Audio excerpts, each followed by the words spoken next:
My claim to fame with travel is I spent a week in Hawaii, packed some snorkeling gear as well, all in a carry-on.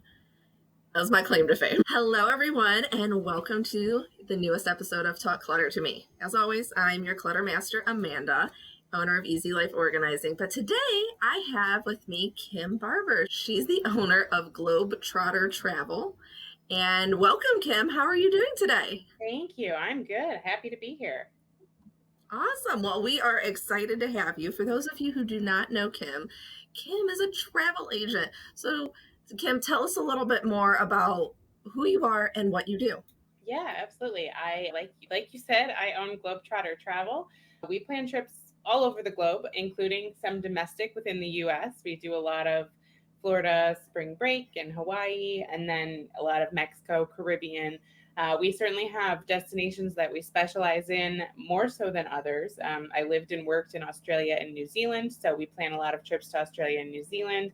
I have a passion for safari, so I do a lot of African safari, but I've certainly planned trips to seven continents, and I kind of enjoy the challenge of when I get a request for a destination that I haven't planned before to kind of dig in and reach, do some research and figure out what's going to be the best option. So yeah, we plan trips, we make and manage your reservations, and just kind of take a lot of the time consuming part of planning a trip off of the plates of our clients. So Well, that's amazing. For those of you who also do not know, I've actually had Kim help me with a very small, in comparison to some of your other stuff, it was very, very small, but Kim made the whole process so easy and it actually saved me a lot of money too. well, thank Not you. just my time is money, but it also saved me the actual dollars going through Kim, which was really, really cool and amazing.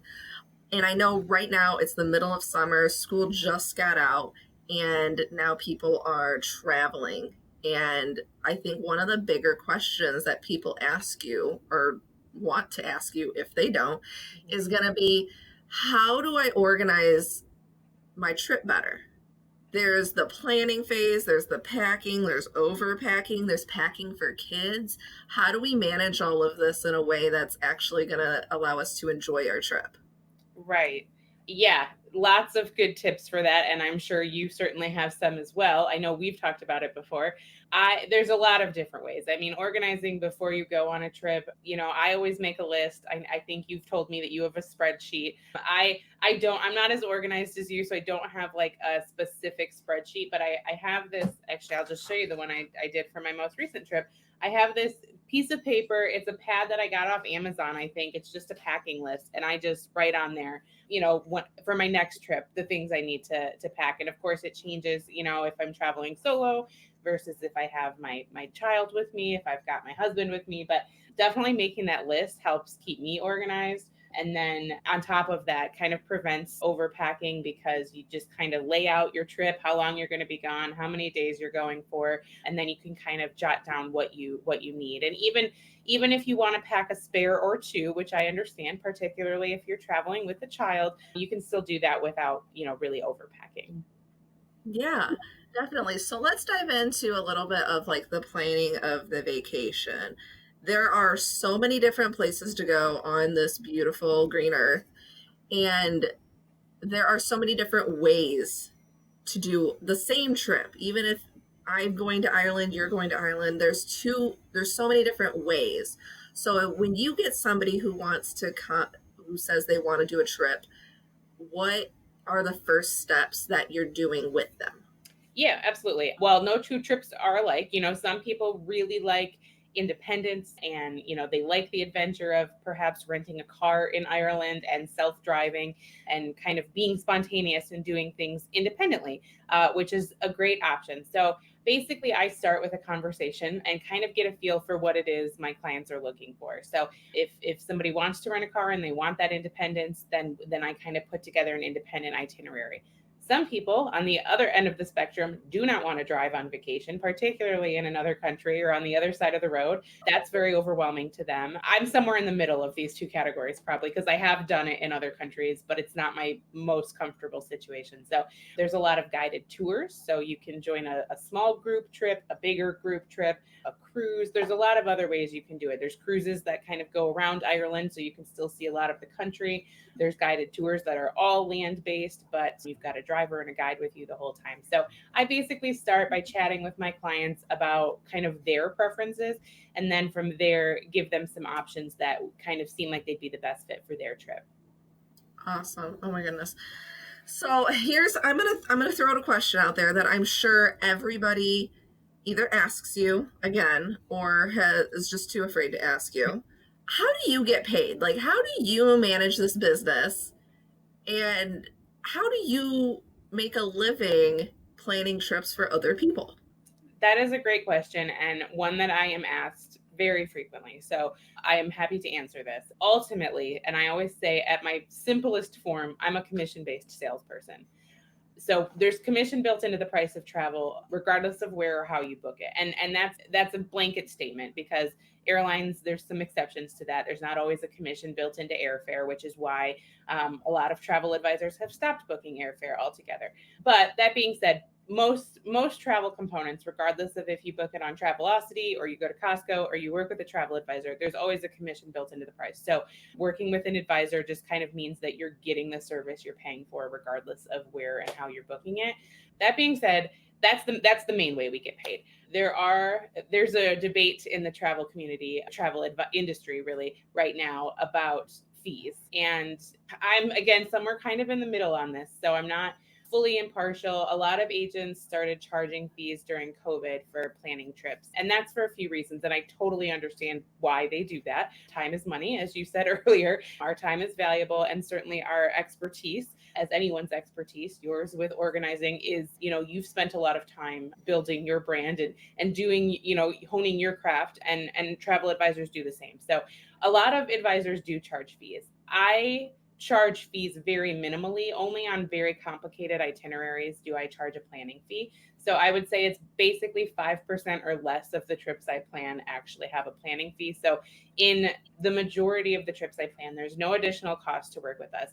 Some advisors have fees, and I totally respect that and appreciate that they do that. But we really haven't adapted that model for most trips in our market. Well, that is wonderful. And I love the transparency with it too, because it's really important that I think clients know where their money is going and how it's being spent with that level of transparency. So that's amazing. Now, you've planned the trip. What are the next steps that somebody who is really overwhelmed when it comes to vacation, like, yes, we're going to Ireland, we're going to do these experiences, how you kind of organize all of these moving parts within that planning Yeah. stage? It depends on the type of trip they plan. If they decide Ireland and they want to do a guided tour, whatever tour company we decide on, and I usually give people 3 or 4 options, but whatever company we decide on, they send over a very detailed itinerary, and then particularly as it gets closer to the departure, like final travel documents that kind of have finalized timings and things like that.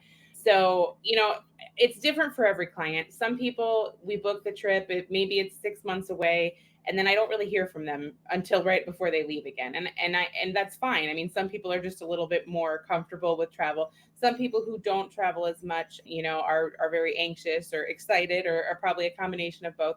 And I might get emails or calls with them every week, just kind of going over things for their trip. So I always tell my clients, I'm happy to help you as much or as little as you would like. That's kind of what I'm here for. Again, working with an advisor, that commission that you're paying for, regardless of where you're booking it, you're working with an advisor just kind of means you get the service that you're paying for. So some people definitely utilize that service a lot more than others. But ultimately, I do different things for people who, if it is a complicated, like multi-stop, 8-country trip through Europe, I use my travel advisor software, and I just kind of like put in all of the hotels, put in all of the transfer times, all of the activities, everything like that. So it kind of goes through day by day time slots for the itinerary, and they end up with one final PDF that has all of the details. So that's kind of how I do it for my clients if they've booked an independent trip. If they are doing a guided tour, the tour company really does a nice job of putting together a nice itinerary. So I don't really reinvent the wheel. I don't duplicate that. But yeah, for the most part, it varies a little bit from one person to another, but they will always have a final itinerary that kind of has every single detail, and also the, who do I contact in case of an emergency and things like that on there as well. I love that. Yeah. Yes. So we've got all of our pieces together. What are some things that most people forget when they're planning a trip? What are things that they forget to do or consider? Yeah. A common one is if you're traveling internationally, currency conversion. A lot of times people forget about that until the last minute, and then it's a couple days before the trip and I get an email or, a frantic, "Oh my gosh, what do we do? Do we need cash?" So, yes, you probably, I mean, I use my credit card as much as I can because you get the best exchange rate, but it is to your advantage in most cases to exchange currency before you leave because you'll get a better exchange rate that way, and then you'll be ready for the very first transfer you take or taxi that you take right out of the airport when you get to your destination to get to your hotel or wherever you're going. So currency is a big one people forget about. Checking the expiration date on your passport is another one. I tell people it's in a lot of my documentation that they get throughout the planning process, but I have had a few last minute situations where people panic. Either they didn't check their expiration date and it's expired or nearing expiration, and for a lot of countries you have to have 6 months remaining on your passport to keep traveling. So that's one thing, or even just locating your passport. A lot of times people think they know where it is and then it's the night before a trip and they can't find it. So I know that would never happen to you because you're very organized, but there are people out there. I've had those situations. So just kind of preparing as early as you can, make sure you've got your packing list. You start those things that you're not sure where they are, just kind of start getting them ready earlier so you don't have that last minute panic. The last minute panic. So, I think it was last year, went to Punta Cana. We had this family trip with my husband's family planned up to Punta Cana, which is in the Dominican Republic. We've gone a few times. We had to get my son a new passport anyway, so we had to do the passport process anyway, and found out that I needed to renew mine. Well, I needed a new one, sorry, because mine had my old name on it. So I just had to change my name. My husband's needed to renew. All three of us all needed to get this passport thing figured out. Well, found out my husband's got denied because of his photo. Oh, So we were scrambling like weeks before, like a couple weeks before, scrambling, trying to figure this out, trying to figure out, okay, like if it doesn't get approved this way, like we'll have to like take these days off of work so that we can go over to Detroit into the regional office to try and get this figured out so we can still do this trip. It was a nightmare. All in all, it got figured out. We went on the trip perfectly fine, but I've heard horror stories of people's passports having 5 months left and then not being able to leave on their trip yeah. because it had 5 months or less left, which is the weirdest rule ever.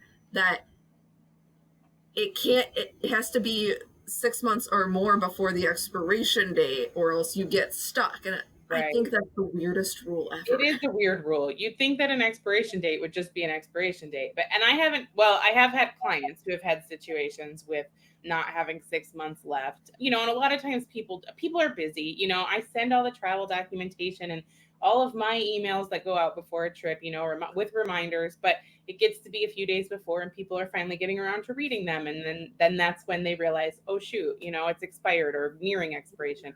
But I was actually on a trip with a friend, and I knew that her passport. Long story short, she had to go to the passport office in Detroit a year prior because of a different trip she had booked to Mexico, and her passport, there was an issue. So she had to go to the passport office, get a new one, and then leave on her trip a day late. So the passport that she ended up getting, for whatever reason, was only valid for 1 year. Normally they're valid for 10 years, but the one she got in person that day was only valid for 1 year. And so then later that year, her and I were on a trip. We were in Greece and Turkey. And when we were leaving Turkey, there was an issue because there was only 5 months remaining on her passport.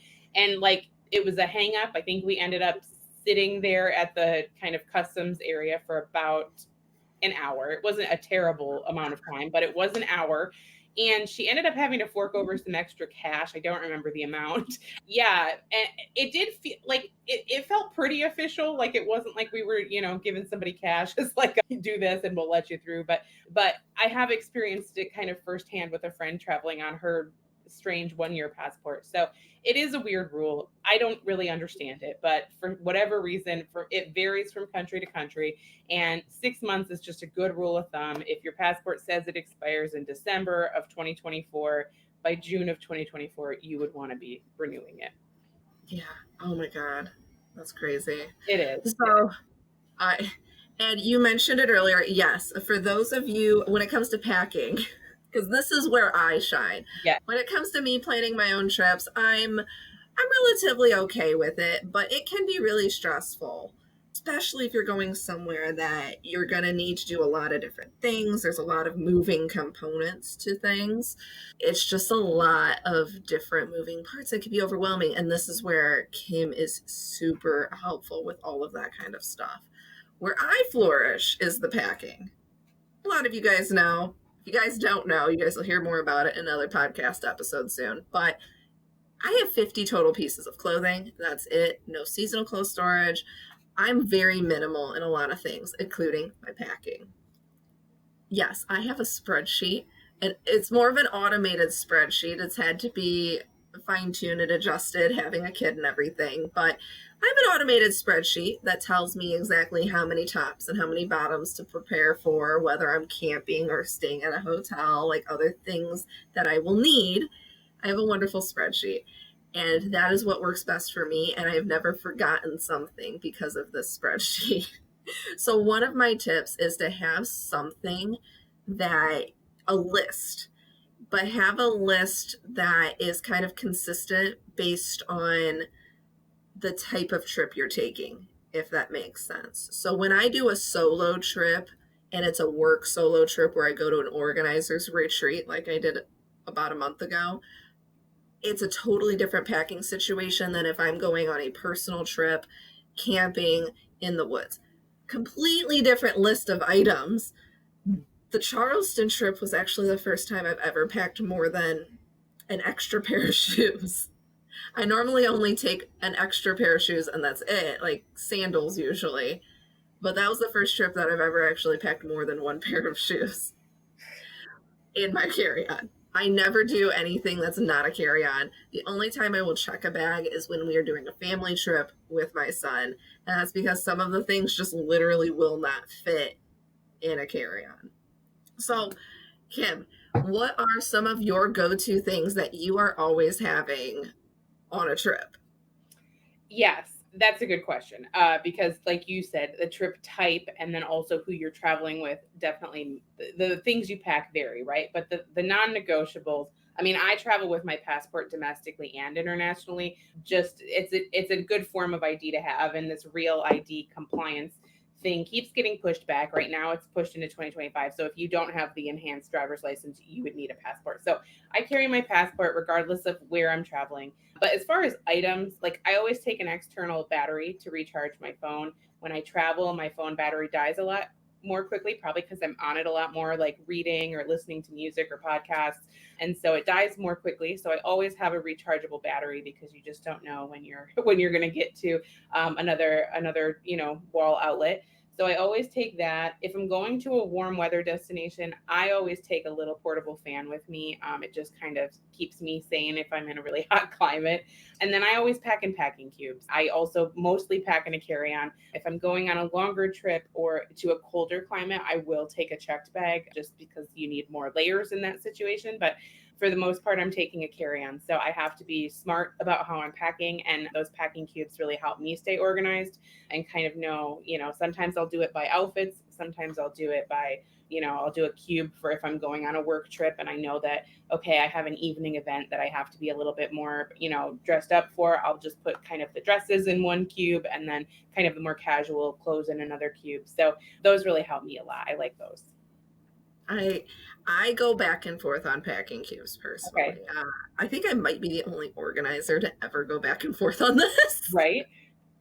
And so my luggage, so I just recently last year purchased a new carry-on, and it's set up a little differently. Most carry-ons you have are split 50-50. When you open it up, each side is equal. Mine is like 75-25. So like part of it is really big and deep, and the other part of it is kind of, the lid part is kind of skinnier, the way it's set up.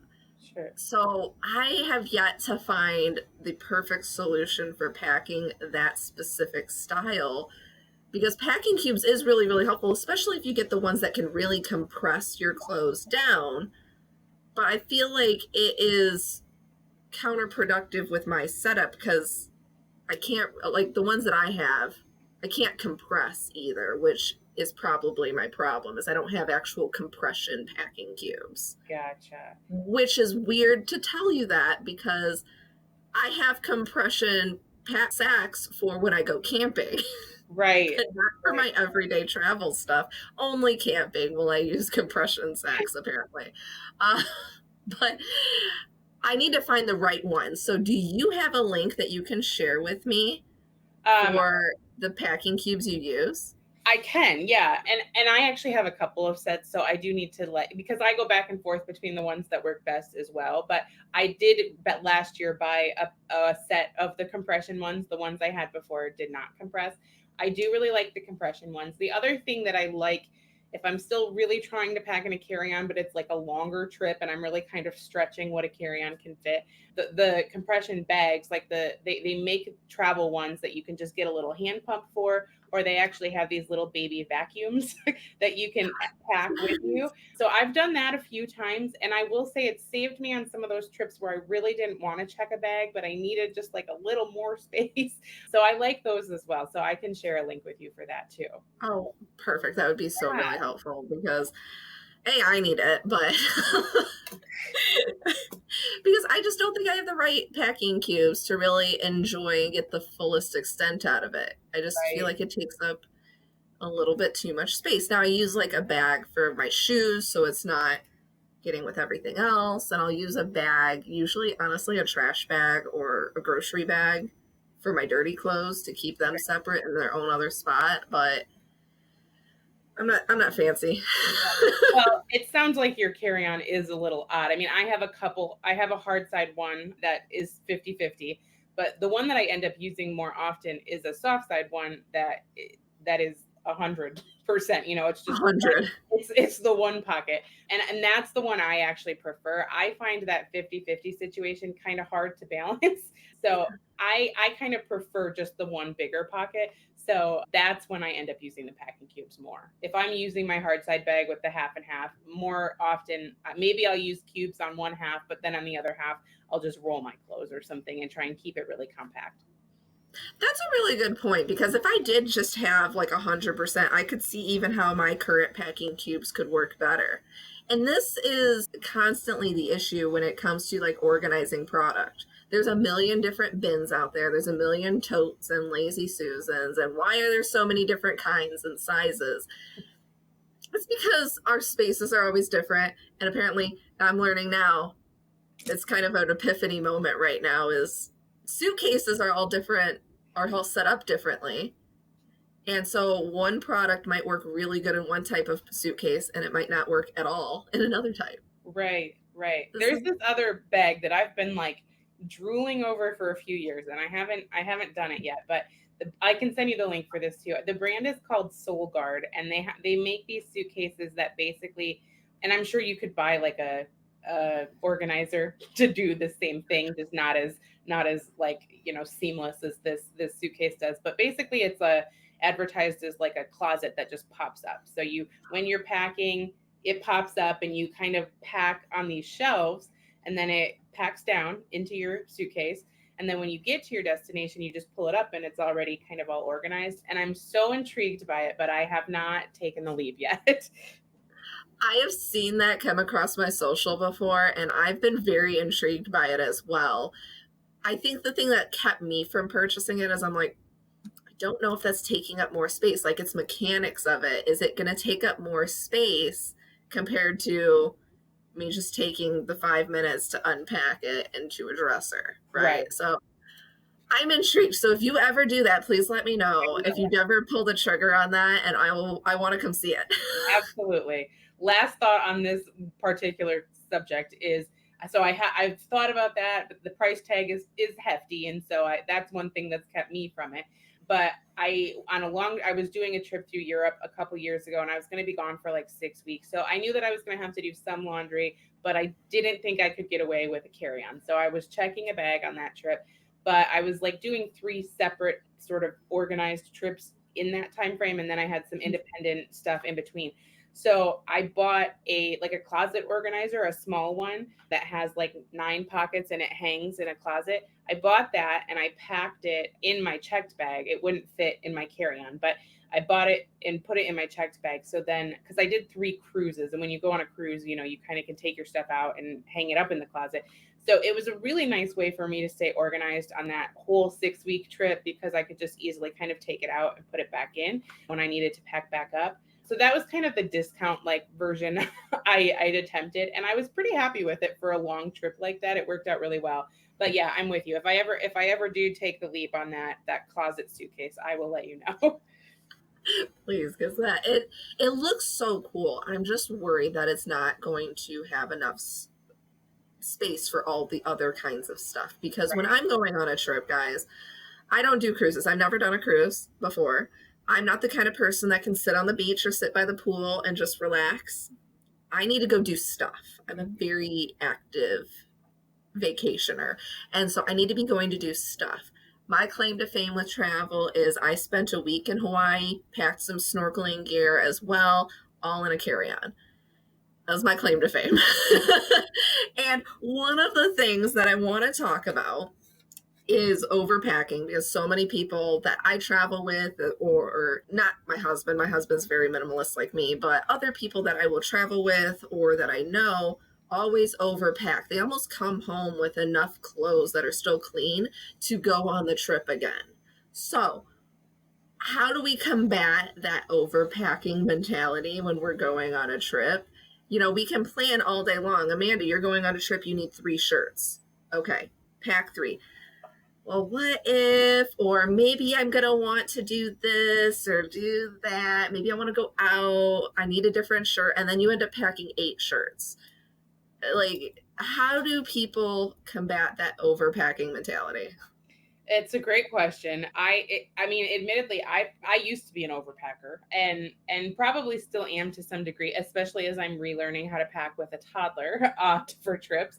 It's Let's yeah. just be honest. There's no such thing as overpacking when you have kids. Yeah, because you have to be prepared for every scenario. Like, you don't want to be the one whose toddler's having a meltdown on the plane and you don't have whatever the thing is. But, inevitably, you'd never have the right thing no matter how much you pack. But when it comes to myself, I have really kind of fine-tuned this over the years. And certainly, I think the more you travel, the easier it becomes, because you realize practically, okay, I've packed this, whatever, these shoes or this coat for the last 4 trips and I've never used it, and so it's easier kind of the more you travel to figure it out. But even if you don't travel very often, yeah, I mean, I think just being really practical about, are you going to go is there something, a souvenir that you want to bring home? Do you want to leave room for that in your suitcase? And just knowing, like, if the trip is 6 days, I don't need 21 shirts. Like, even if it's a hot weather climate, right? Because sometimes if it's really hot and you're going to be kind of sweating a lot and you're going to go through stuff, like 2 a day is probably enough. And if you are in a warm climate, chances are you'll have the opportunity to like swim or cool off, and you'll have that as well. So, it's interesting because I certainly do a lot of group trips, and I take people on trips that I go on, and I am always in a carry-on, and most other people are checking a bag. And it's a hard mentality to get past, I think, for people who do like to know that they have everything available. But I do a women's trip every year, and a lot of the women every day they'll have a different swimsuit on. And I'm like, you look great. You look really great, but I'm gonna be wearing this one all week. So, right. So, I mean, I personally, for me, if I know that if I'm going to Europe and I'm going to be 2 nights in this hotel and 1 night here and then 3 nights here, and you're kind of packing and moving around a lot, I don't want to spend my whole trip packing and unpacking and packing and unpacking. Like, I just think the less I have, the easier it is for me to be organized, to know what's there, and then the less to lug too. I mean, if you have 3 people and you have 3 checked bags, you're going to need a bigger vehicle than if you're 3 people and you just need to grab a taxi and you've just got 3 carry-ons. You can get away with a car, in that situation. So I think it gets easier with time, but certainly it's a skill that takes some practice. Right. It definitely is a skill. And I think this is testament to everything I tell everybody. Less means you have more. Less is more. Less stuff means you're not spending as much money on bigger vehicles, on bigger luggage pieces. Less is more. It really, really is. One of the things that I have to convince myself when I'm packing, when I tell myself, no, you don't need that. You planned 3 shirts, you're good, is I reuse the same clothes multiple days if I can. So if I know I'm going to a tropical location, I know I'm spending the majority of my time in a bathing suit, in a cover up, in shorts. Awesome. Bathing suit and cover up all day long is pretty much my outfit when I go to Punta Cana. Right. Now, if I'm going somewhere adventurous, I'm like, you know what? I can wear those same pants twice because that's what I normally do. The climate's very similar. I'm not going to be sweating out of it. I can wear those same pants twice. I could wear that top twice. Or maybe that top is I wear it for one day and then it becomes my workout shirt for the next day. I'm repurposing things multiple times during my trip, which I should just give you guys my list of things everything I packed for my Charleston trip in my carry-on. One of the things I always do take if I am doing a carry-on trip is I do a collapsible duffel bag and I put it in the carry-on just in case I need more space on the way home. Exactly. The retreat I go to every year, they give a lot of swag. And so last year I almost needed to use it. This year, almost needed to use it, but I didn't. But it's there just in case I need it because I know the one day that I don't take it, I'm going to need it. I do the same thing. And I have very rarely needed it, but same thing. If I'm traveling for a conference, there's a lot of swag and I try and pare it back even before I come home. I'm like, do I need to take, 5 keychains home? No, I do not. However, there are some things that I like, or I think, oh, I could gift that to a client. So I will bring it home. So I always have that foldable, packable duffel in my bag. I've only needed to use it once or twice, but most of the time it just stays there and I feel better knowing that it's there. Right. Yes. It's so much better knowing that it's there instead of freaking out and needing to go buy overpriced luggage at the airport or at your resort. It's so much better to just have that duffel bag available in your carry-on as well. Right. Now, when it comes to traveling with kids, we both have experienced this. Some of the trips that we've had to go on, not only are driving trips, where was it? In April during the total solar eclipse, we went down into Ohio, and that's a few hour drive to get down to there to be in the totality zone. So we had to travel with our son. And my weird claim to fame is my son has been to Disney. He's 4 years old, but he's been to Disney 3 times. Yep. So we've gone to Disney a few times now with my son in the first 3 years of life as well. We've done flights with him, and there's a whole slew of different things that we can talk about between the airport and even like the morning of before you go to the airport, things to do and consider to organize your day accordingly. But let's stick to 3. What are like 3 big tips you have for people who are traveling with kids? Yeah, that's a good question. I preface this by saying I've been traveling for a long time. I'm very comfortable with it. I have a 2-year-old now, so I'm only a few trips into traveling with a kid, and certainly it evolves as they age, right? But for me, I've done 3 separate flight trips with my son. I think driving trips are a little bit different because you can pack differently and kind of spread out a little bit more. But thinking about, for me, the first trip we took him on, we knew we were renting a car. Most car rental places will not guarantee a car seat. So the debate is, do you pack your own, or do you, buy one when you get there? Do you rent one when you get there? There's some companies you can do that with. So for us, we decided from a safety standpoint, knowing that he was going to be in his original car seat, it was worth it to pack it.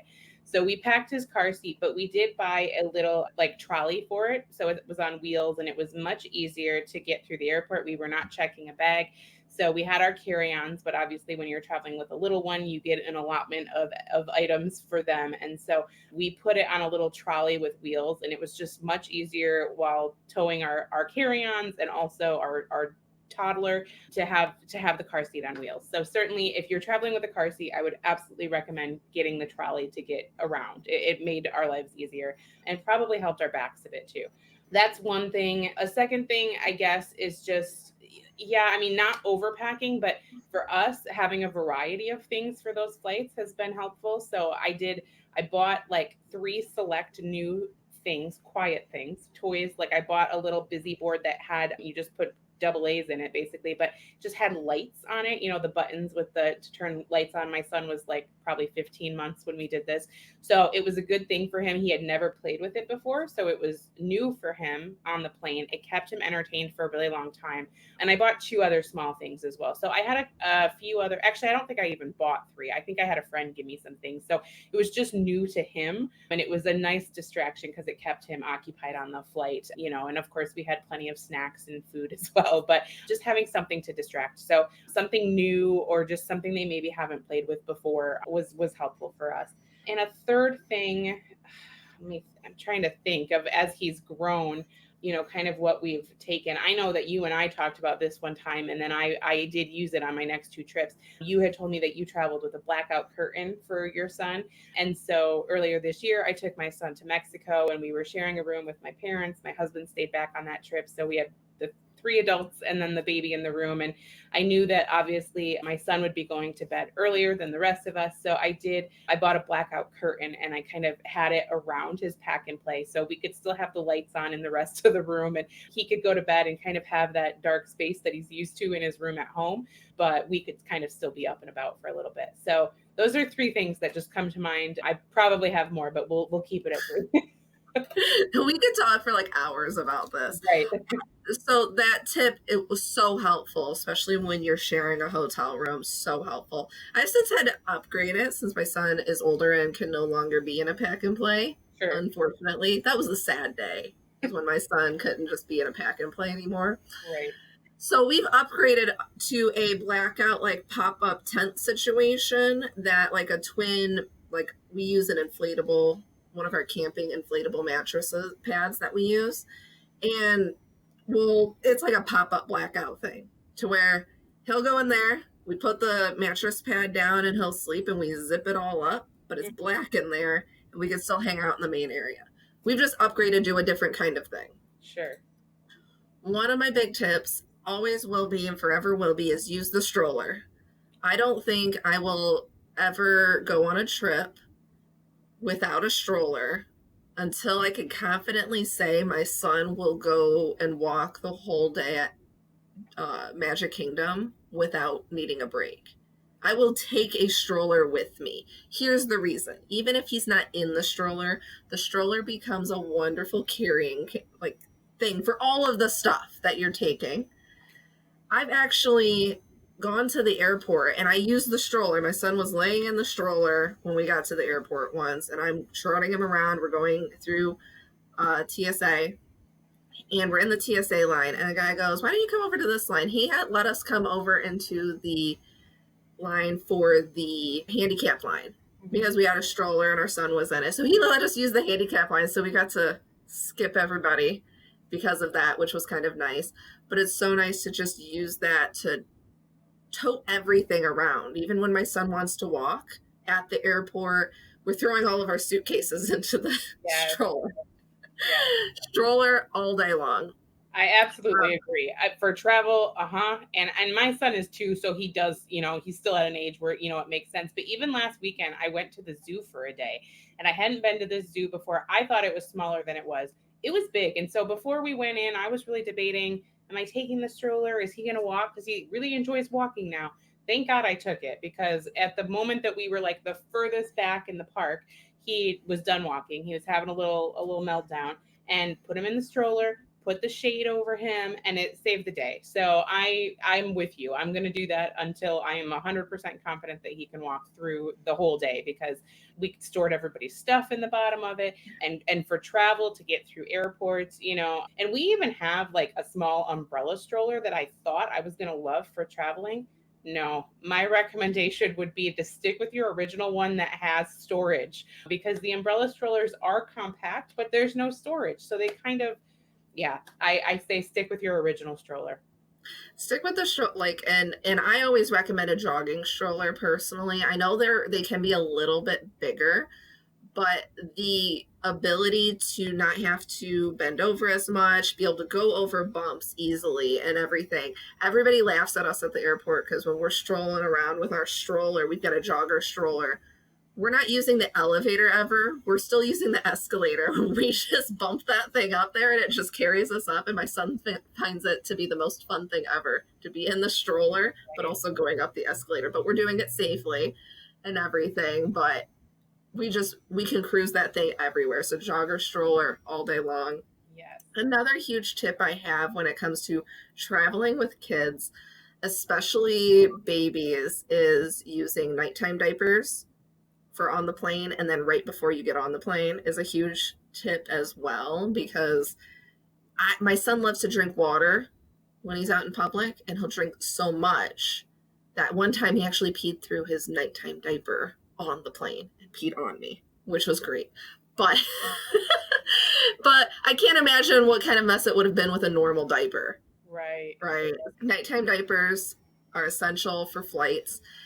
The other tip I kind of have is a little different, is to I give my kid responsibilities now, and he's always loved that on trips. He's in charge of certain things and he loves having that confidence and having things. So I told him on our last trip, this is where all the shoes go, Owen. This is the shoe spot. He's very anal when it comes to making sure everybody's shoes are in the right spot ever since then. And so he's like, Daddy didn't put his shoes in the right spot. So he like took the time to put them in the right spot. So I gave him like a chore on the trip and it worked out so well. I love that. I'm going to put that away, and, maybe once we hit 3 and we can wrap our heads around that, I'm going to have to implement that on the next trip. Oh my God. Oh my, and another crazy tip. So the last time we went to Disney, we all know Disney's crazy jam-packed all the time. I was legitimately worried that my son would just go and I would lose him. I was very concerned about that. We have Android phones, so what we did is we took one of those tags that make noises and you can track. We put it on a carabiner and put it on his hat. And we told him the rule of thumb was if he's not in the stroller, he has to wear his hat. And so everybody thought it was hilarious to see this kid with his hat on with this tag hanging behind him. Like just this little tag that in case if I lost him, I could find him. But if you have a square, what are they called for the Apple? Oh, they're air tags. Yeah. Apple has air tags. Like sticking one of those on your kid, next level, just in case you lose him. Absolutely. That's a great idea. I will say that the first 2 trips, he was young enough and small enough. And we weren't going somewhere busy like that. It was fine. They were just kind of domestic. But the most recent trip I did with my son was to Mexico, and I'm almost embarrassed to admit it, but I'm not. I'm going to say it. I bought him a backpack that has a leash. And I thought I would use it more than I did. I did not use it until the very last day, because we flew out of Lansing to Cancun nonstop. It was super easy, so I never needed it in Lansing, of course. But the day that we were leaving Cancun to fly home, of course, the Cancun airport is big and very busy and crowded and just tons of people. And I was feeling very anxious because, of course, I wanted him to run around. I wanted him to burn off some energy before we went and sat on a plane for 3.5 hours. But there were so many people in that airport. So I put the backpack on him. It's cute. It looks like an elephant. And then you attach the little leash to the end of the elephant's trunk.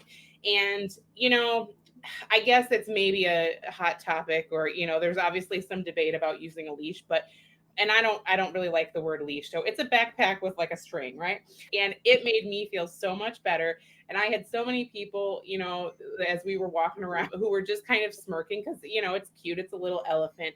But there were probably 10 different women that said to me, "Oh my gosh, that saved my life when my kid was that age." And so I know it's a bit, debatable, but I like your idea. I like the air tag, a little bit less conspicuous, but still kind of gives you that peace of mind that if they were to run off, you can find them. And I think at the end of the day, it's a vacation. It's supposed to be a fun time for not just your family, but it's supposed to be a great time for you too. And if you're over here constantly worried because it's in a busy spot, especially internationally, if it's a different language, that can be really intimidating as well. Like, I don't want my kid to be lost. Right. So do whatever it takes for you to have sanity and have a good time. Yeah, sure. There's going to be people that are going to be like, I would never put my kid on a leash. Or Sure. I can only imagine. But every kid is different. Even if your kids were chill and did not have to have a leash or a book bag situation, Right. like, that's fine. You don't know anything about this other kid. Right. Well, and I think that before I had kids, I probably never would have thought that that's something I would have done. But knowing my son and knowing how he was at that point in time, he had only been walking for a little while and he really likes to go and run.